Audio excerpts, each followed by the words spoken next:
So, yes guys, I've been absolutely cooking recently, and I'm 6th on the leaderboards in the whole of Europe with these 4-4-2 tactics. So, before we jump into today's video, don't forget to subscribe, like, and comment something down below. If you like these tactics, let me know as well. I would appreciate that a lot. Now, let's go, boys.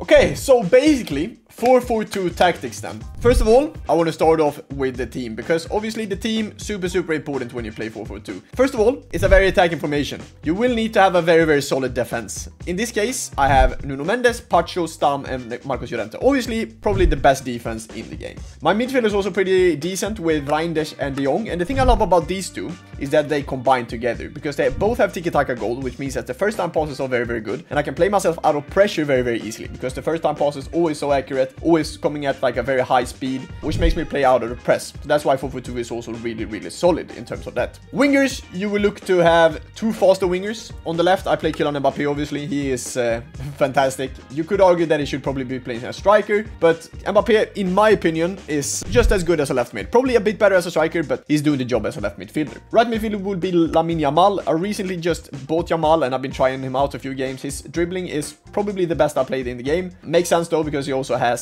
technical in goal. So I would advise you guys, if you are planning on playing 4-4-2, look to get two wingers that are fast, but also very good on the ball. I mean, both dribbling with Lamine Yamal and Mbappe will be perfect. And then for the strikers, obviously Alex Morgan. This is only in ladder and draft, by the way. 59 games, 77 goals, 46 assists. So simply amazing. One of the best strikers, if not the best striker I played with this year. And then on the other hand, we have Dumornay, the most overpowered card on the whole game at the moment, with 39 games, 44 goals, and 48 assists. And this is only in ladder and in Division 2 or Division 1 in Rivals. She has incisive, and incisive pass is super important to be able to find these kind of through ball passes to the wingers. So that's why I'm playing Dumornay as well. And that's why I would advise you guys to get someone, or a right striker or a left-hand striker, that has the incisive pass and are able to perform these through balls towards the wingers. And another example of this is Claudia Pina, a very cheaper, a much cheaper version than Dumornay, but overall Claudia Pina, I love her. She has finesse, she has dead ball, she also has low driven goal, which is fantastic. Tiki-taka and incisive, I mean, amazing card this as well, even though I think Dumornay is a slightly bit better. So, jumping into the tactics then. We play a 4-4-2 flat, obviously, with CMs. We play build-up style balanced and defensive approach high. And if you don't know what high is, it's basically 70 depth. So, jumping into the tactics then. We have Raya in goal.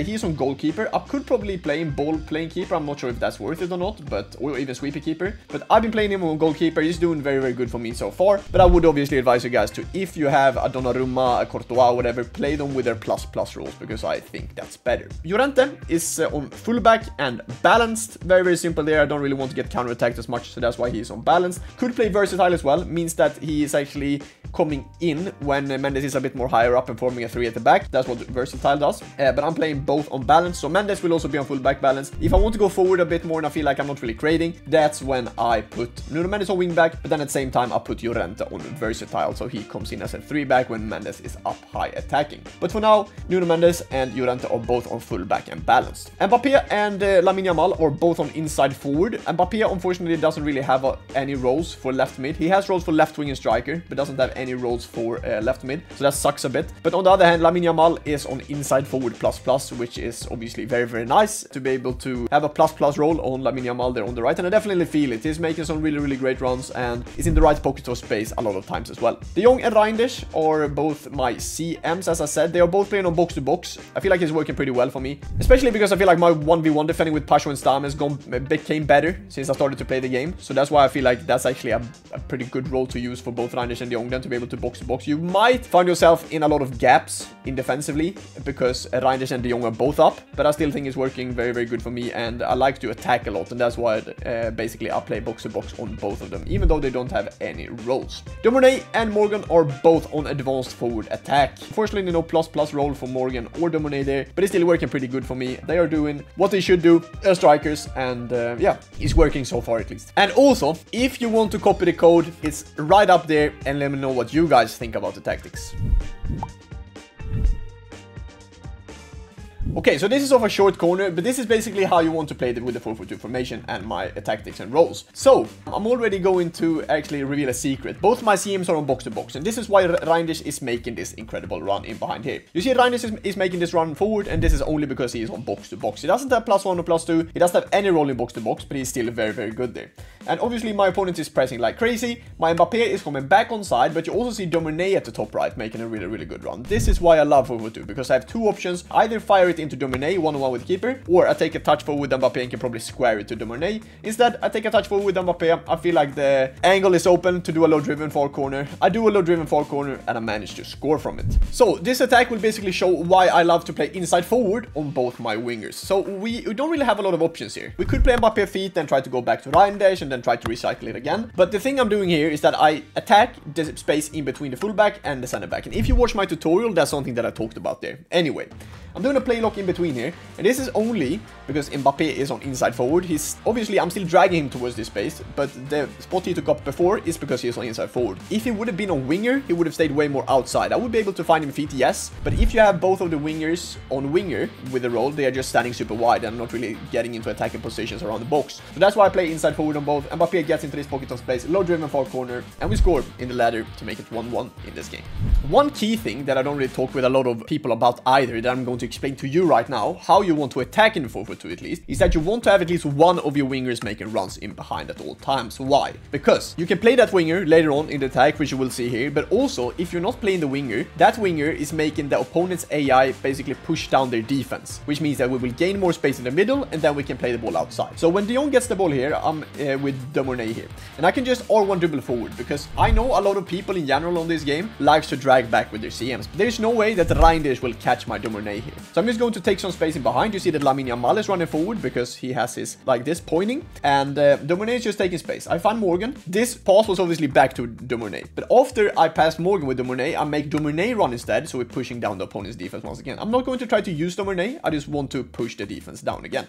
So once I get the ball here with Lamine Yamal, you see his arm is forward, which means that he's running. But also take this into consideration, you can only send one player at one time. So after I sent Lamine Yamal again, I can't send Dominey. So after I send Yamal, I find Morgan. Now you see Lamine Yamal is making a great run going forward, and here I have space. Here, I should just be more decisive on what I wanted to do. Because when I get into these kind of spaces, it's just about doing something with this game. It's hard to defend 1v1. I could try to just do R1 dribbling. I can wait for options. But I decided to do nothing. And that's why my opponent has a very, very easy tackle. And then from here, he can start his attack, basically. So, if you copy these tactics as well, you will see that Reinders and De Jong, as I said at the beginning, are very, very high up the pitch. Because they are on box to box, they still want to be able to attack. The thing is, if you lose the ball with them, and this is going to be the second tip in terms of how you defend with the 4-4-2, is that you need to be able to drag De Jong and Reinders back basically on the right side of the ball, being on the defensive side of the ball. And in this case, you see I'm just dragging down De Jong, so he can't break the line in between Llorente and De Jong. I don't want him to find Dembele here, because then he can just keep on taking space forward. So I want to slow him down a bit, which I do here. He finds a pass here to Reinders, and once he gets here into Dembele, I can't really do anything. So the thing I need to do here is that he sent his Nico up top, which means that I'm switching to my Nuno Mendes to basically cover that through ball to Nico. That's on the top right hand side, because we don't want that ball to go to Nico and then from there he can do whatever he wants. So I need to cover this off, but at the same time, after I see that Nico is stopping, this is when I want to drag back Reinders and De Jong again, to be able to be on the defensive side on the ball, on the right side of the ball, is what I like to call it anyway. And once he gets into this kind of space, I see, okay, Reinders is making a run in behind. A lot of people in general want to pass with the triangle button because the passes are so assisted this year. And even doing it with double tap is even better because of the assistance of the pass. But I read this, I see that his Virts is making a run in behind. I switch to my stam, I cover the run, I am a bit sloppy here. I shouldn't have lost the ball, but in the end of the day, it was offside, and some great defending. And that's basically the way you want to defend in 4-4-2. You want to drag down your CMs. Let me show you one more clip. So, the second clip will basically be how you want to attack in the 4-4-2 as well, because you have obviously two wingers, you have two attackers, and yes, it's a very, very attacking formation, but the thing you want to do is, I use Yamal here. I use his left stick, his dribbling is very, very good. And especially towards the AI this time, the AI with Nuno Mendes is not the greatest when you're close to him. I can see that he is just controlling a CM anyway. So I'm going to try to turn away from Nuno Mendes and find this pocket of space in between so I can find Mbappé here. This is basically why 4-4-2 is so good, because you see I have three players inside the box. I can even find De Jong and then just recycle it to Reinders if I want to. I can find Mbappé and then play it back to Reinders, and this is why I love to have both my CMs on box to box as well. Jamal, my bad, manages to find Mbappé. And from here, I see, okay, Morgan is open. If I find Morgan, I managed to have a good chance of using the finesse shot. Why? Because she has finesse shot in gold, and her finesses is just flying into the back of the net. So I found a very, very good pass here to Morgan. He tries to step with Saliba, he misses. I have a very, very good opportunity to score. I use a finesse, and I managed to score to make it 2-1 in this game of a great attack. So basically going to the wing, then reverting it back into the inside is basically the way to go if the box of the opponent is very, very crowded. So once again, our CMs is pretty high up because of the box to box. So we want to drag them back on the right side. So you see here, I try to track back with Mbappé, then I try to track back with Reinders. As soon as he finds this pass, this is where the dangerous areas are, because this is also Wirtz, and I think Wirtz personally, as a playmaker plus, he makes basically the best AI runs I've seen from a cam in this game with the plus role. He's always finding that kind of pocket of space in between the CM and the fullback. So after this, what do we want to do? What do we want to achieve? We want to just track back as much as we can with Reinders, but if Wirtz keep on taking space forward, we need to decide when we can be aggressive. So when he finds the ball to Wirtz here, and I see, okay, now his Dembele is offside. He could have played Mbappé on the other side, if you see here, with a full bar triangle, but he doesn't. So I decide, okay, this is when I want to be aggressive, because both Dembele, and there's no chance that he will be able to make this pass now to Mbappé with that heavy touch. So I decide, okay, now I want to be aggressive, now I want to go on him. This is when I press L1 on my controller, because then I get the closest player to the ball, which in this case is Pacho. I decide, okay, I want to be aggressive. I press tackle, and I manage to win the ball. Perfect defending in 4-4-2, and the key is to just slow the opponent down and then went to the side to go in for that kind of heavy tackle and get the ball. Yes, guys, thank you so much for watching today. Don't forget to leave a like, comment, and subscribe. And as I said at the start of the video, please let me know if you really like these tactics down below, and I'll catch you guys in the next video. Peace.